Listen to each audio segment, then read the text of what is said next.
This is the small community tank. As you can see, they are getting so much bigger and making a lot of bio waste there. And this, I tried to experiment and put the lettuce cutting there. This one is not really working anymore.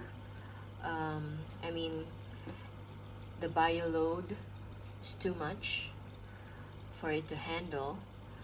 As you can see, I literally have to clean it every other day or sometimes every day so that it won't get blocked by their wastes.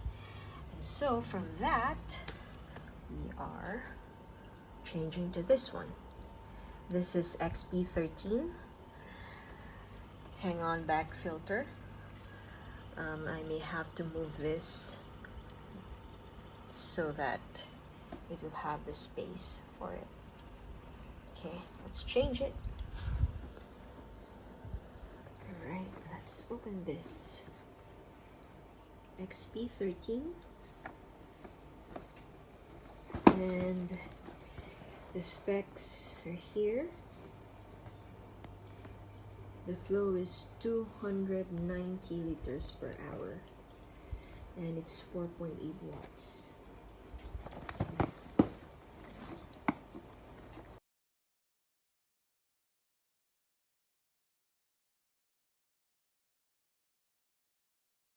Now that we are done assembling these pipes, this is the exciting part, or more exciting part, which is assembling of the filters inside this body. And as you can see, it's very thin, and there are 4 partitions here where you are going to put, or you're supposed to put, but we're not going to do that, this 4 filter plates that came with the whole set. And the company is also selling this if you ran out of it, or you know, you just need to change it. But really, it's really not necessary to do that, because you can just DIY, and I think it's better, the filters that you're going to put at the back. Essentially, they say that it's good to have mechanical filter, biofilter, and chemical filter in your aquarium. But for this case, I don't think I would need a chemical filter. Chemical filter, I use it, I put some charcoal in my canister filter, but because this is I'll put this in my smaller community tank, which is already settled, which means that the nitrate cycle has been okay for a while, and so I don't think the charcoal is necessary for this setup. So what I'm going to do is that the water would go up here, and then design wise it's supposed to go at the back first, but water, liquid, takes the shape of its container. It doesn't matter as long as it passes through all these filters. So here's one. Okay, that will be placed here.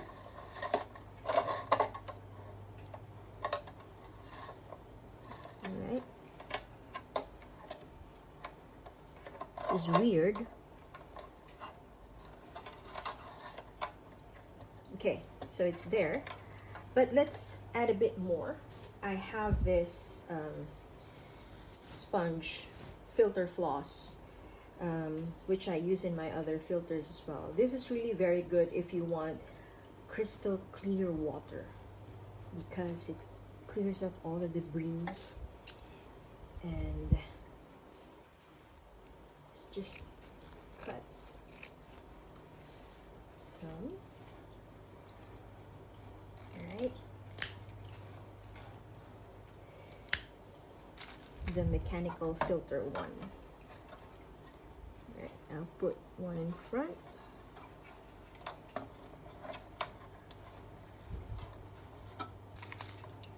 stuff it in. There we go. One at the back.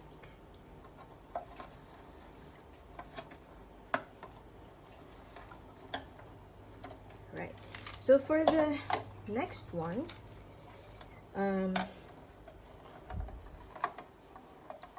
this is the finer.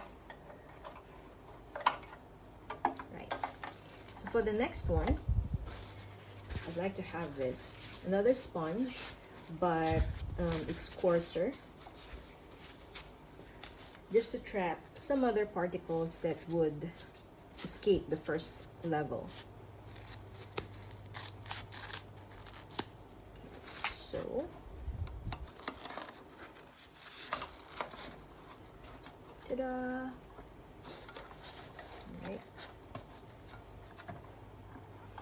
And the next one, I want to put in some, as you can see, the water will all go out from here, and there are still spaces here, so I would mix, because we're doing mechanical. My bio one would be this ceramic balls, and this bio stones.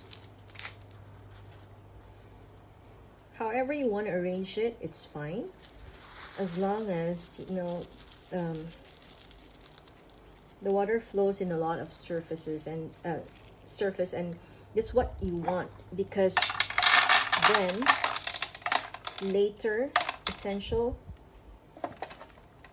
bacteria, which is necessary for lowering down the ammonia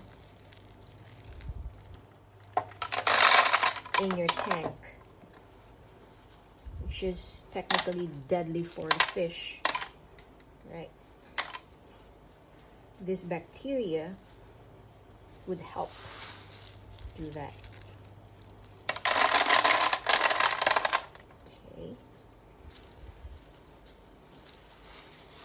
Let's put some more. There's space there.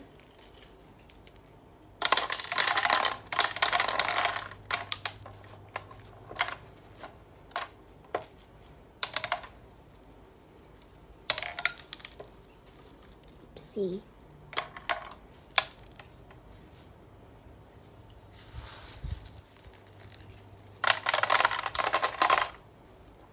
Alright, and then these.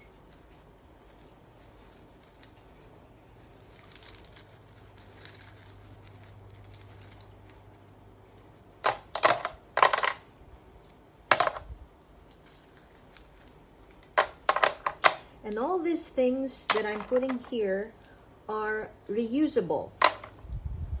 Don't have to throw it away, don't have to purchase new ones. At least not in a very long while. Because what you do when you need to clean it is just to give it a squeeze, the sponges, in your water tank sample when you're doing water change. Alright, I think that's it. Look at that. Right?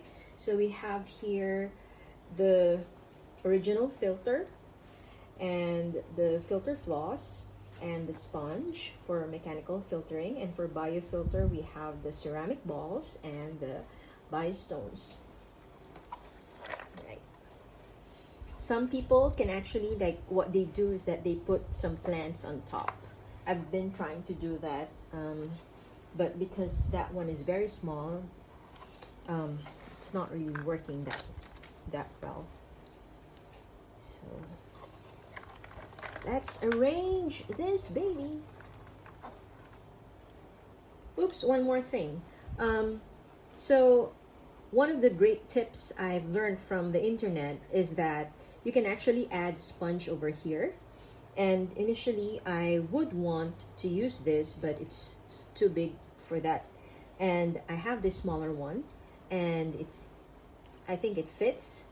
The reason for putting a sponge over here So technically, this is where the water would go in. Two things. The first one is that you have a bigger surface area for the water to travel through, which means that there's a great chance for the good bacteria to grow. And the second one is that if you have pregnant fish in your tank or smaller fish, like or even like the tiny shrimp, they would not get sucked in your filter. The sponge will prevent them from being sucked inside.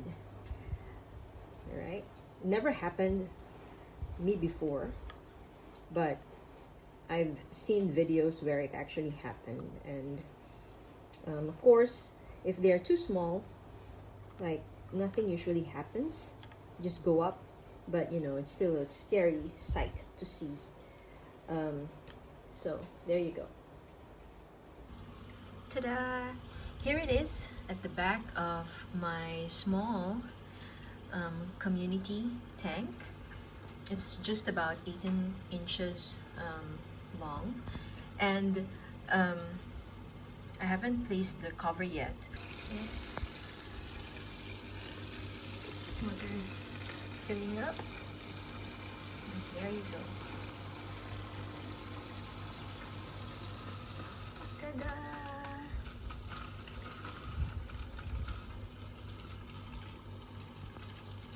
See on top.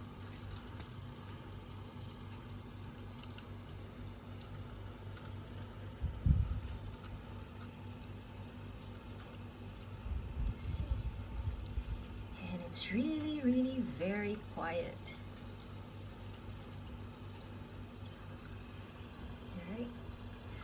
I did not put the extra tubes because, like I said, my aquarium is very small. There you go. Let's put the top cover. Alright. Seems like the fish are happy as well. Compared to the smaller one. I suggest, if you are going to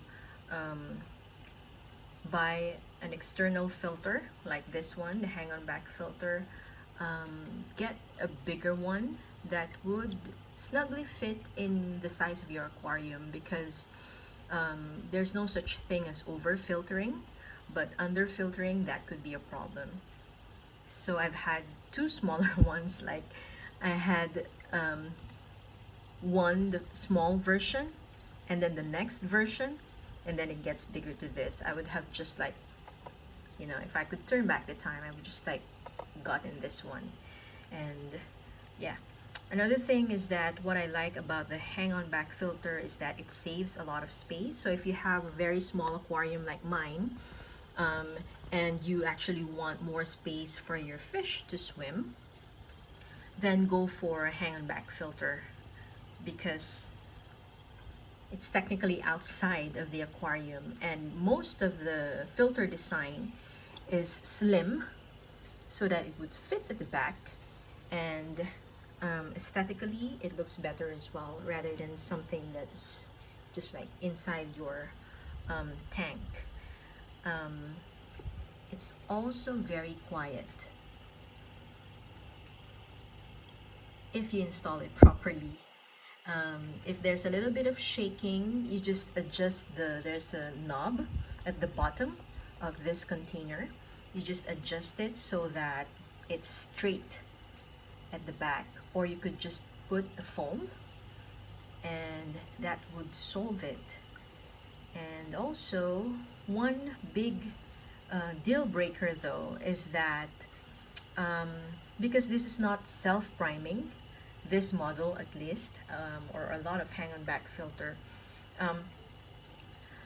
if there is a power outage, just be very careful and check on it, because it happened to me in my first unit, the smaller version of this one. There was a power outage, and then I went to work, and then when I came back, I was like, what is that noise? It was very loud, cracking noise, and then it also smelled like burnt plastic and rubber. So you're going to burn your air pump if there's a power outage and you're not at home. So that could be a problem because the water goes down and then the machine is working at the back and there's no water. That's just like a very big deal breaker for me. But still, I'm using it because I want a pristine, crystal clear water for my tank. This is a voice-over update. The video that you're seeing right now was taken from the time I did the installation, and now I am updating and saying that after 3 months, I'm still very happy that the XP-13 is doing its job. And it's really not that high maintenance. I only ever have to clean the sponges and the mechanical filters that I put inside the filter tank twice a month. And I'm also very surprised because filling it with water for about like 70%, I mean the filter tank, makes it kind of like self-starting. We had power outages 5 times in the last 3 months, and I was very surprised that when I turn it back on, it's just like starting by itself. So you might want to consider this one if you have a tank that's just like mine. Thanks for watching.